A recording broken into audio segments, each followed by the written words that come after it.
I can categorically tell you that the presence of His Excellency Mr. Gregory P2B today at the National Assembly is a refresher experience to many Nigerians who have already concluded for P2B that he is no longer running for the year 2027. A man who has always maintained that he is not desperate to be the president of Nigeria, but that he is desperate to see Nigeria work.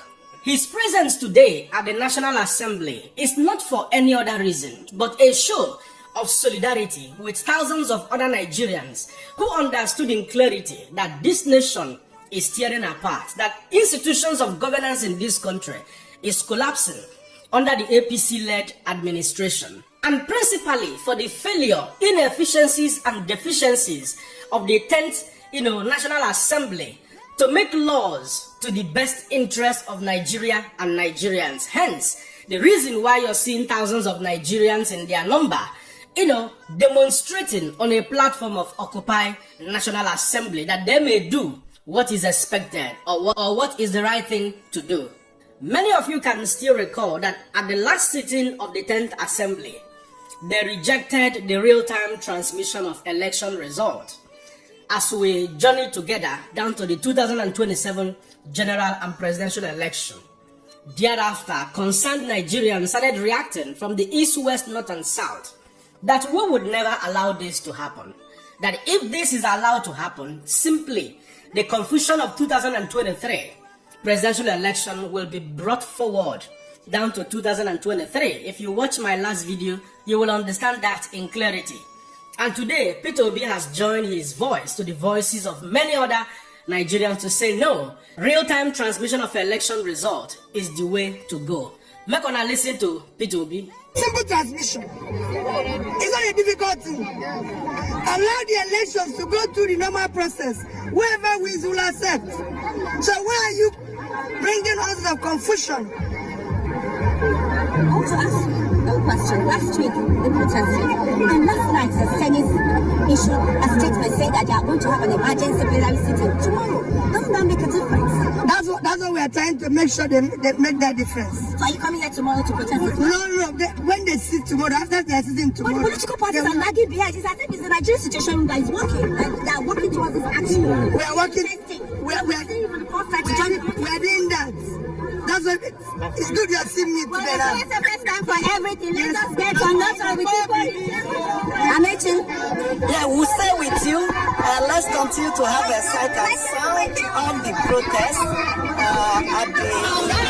And for those of you who may be very ignorant of what is happening today, let me take you back a little bit into the memory lane during the collation of results after the presidential election, when other political parties, principally Dino Melaye, was raising a whole lot of concerns to the then INEC chairman, Professor Yakubu Mahmoud, who claimed that he was going to come back to address all concerns. But what did he do? At the end of the day, they told Nigerians to go to court. Mona, watch the video. You are now being disruptive. You are now being disruptive. You can bundle me out, but the right thing must be done.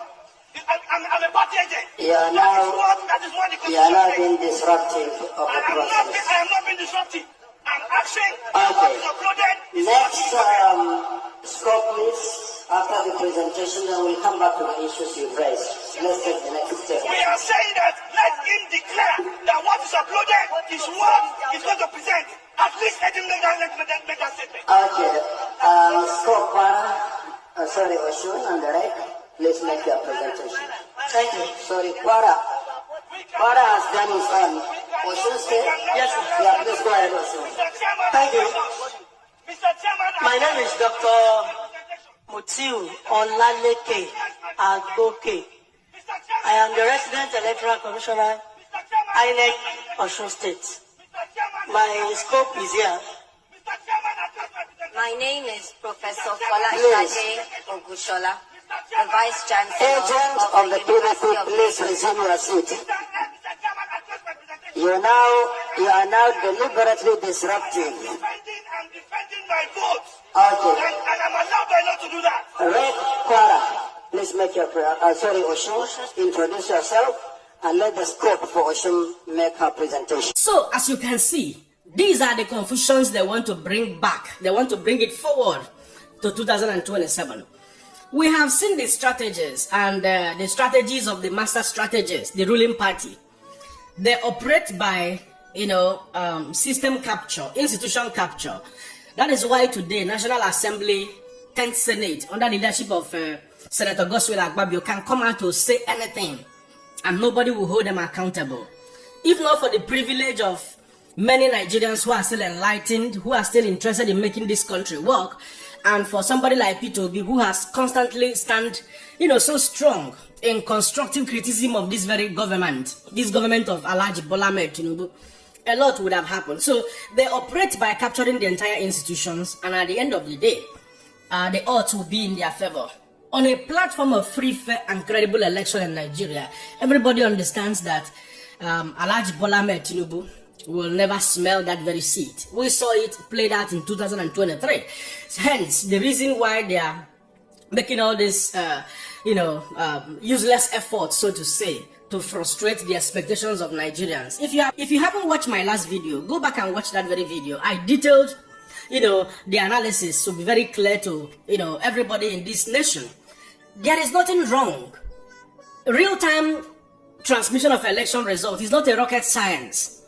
We can hire the expertise of Tesla, Starlink, and all the villages you have concerns about will have internet direct from the satellite, and there will be no discussion about that any longer.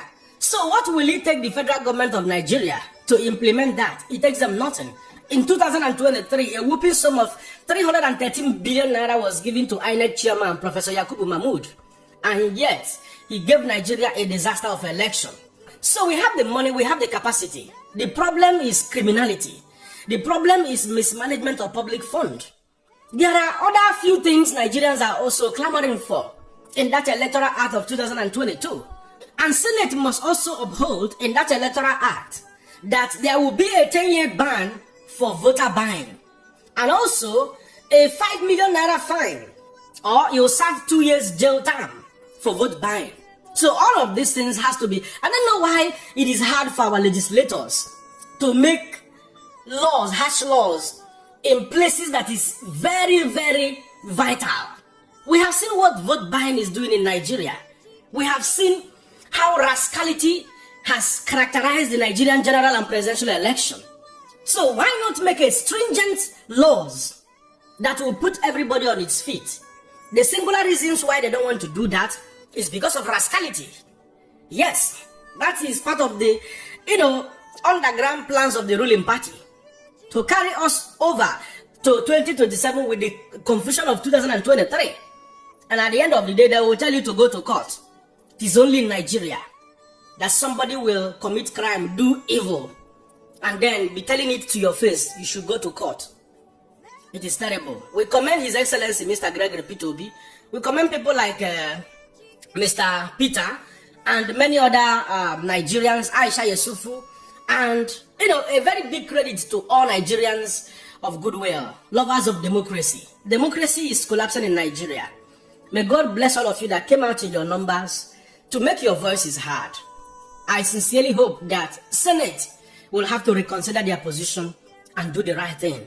Then let INEC with federal government of Nigeria go back to work and begin to implement what needs to be implemented with respect to infrastructures that will make and ensure real-time transmission of election results be a success. At this point, I'll allow you guys to be the judge. Don't forget to let me know what you think in the comment section and share this video. Man, another person,